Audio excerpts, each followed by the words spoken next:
Oui, oui, oui, oui, oui, oui, c'est la merde. C'est la merde. Un petit peu quand même, c'est la merde. Si vous avez besoin de plus de détails et d'informations sur la crise environnementale, vous trouverez un lien dans la publication.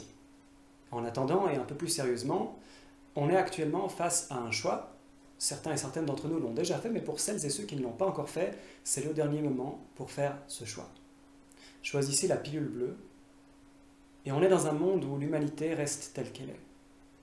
Dans quelques décennies, on s'en prend plein la tronche. Non, franchement, sincèrement. Dans quelques décennies de plus, on a niqué les conditions qui permettent la vie sur la planète. Mais avec l'avantage de ne pas avoir dû faire des efforts pour changer quoi que ce soit. Choisissez la pilule rouge, et là on va ensemble dans un monde où on agit collectivement pour essayer de préserver la vie. Pour nous, pour nos enfants. On essaye de faire en sorte que tous les efforts qu'on a mis en place dans nos vies ne servent pas à rien, ne soient pas vains, ne soient pas perdus à jamais. Et on honore les personnes des générations précédentes qui se sont battues pour nous, qui se sont engagées pour la paix, pour la justice, ou tout simplement pour un monde meilleur. Choisir la pilule rouge, c'est suivre les traces de ces héros du passé, et c'est choisir d'écrire un futur qui est meilleur.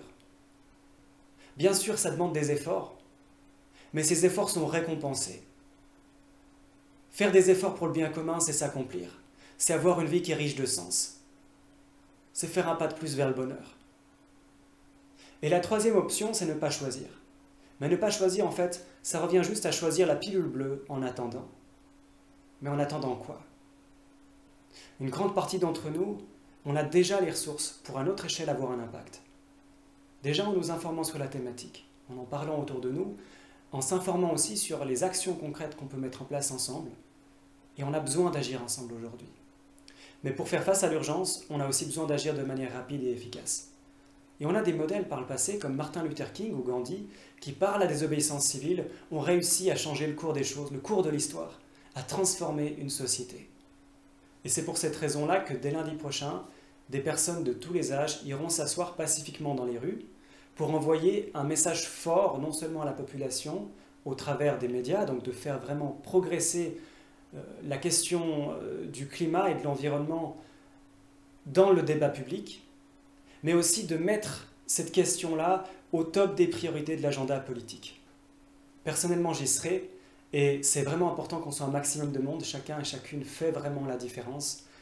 Et en plus de ça, vous pouvez imaginer que plus on est nombreux, et plus on devient inarrêtable, et plus rapidement on peut obtenir un changement au niveau politique.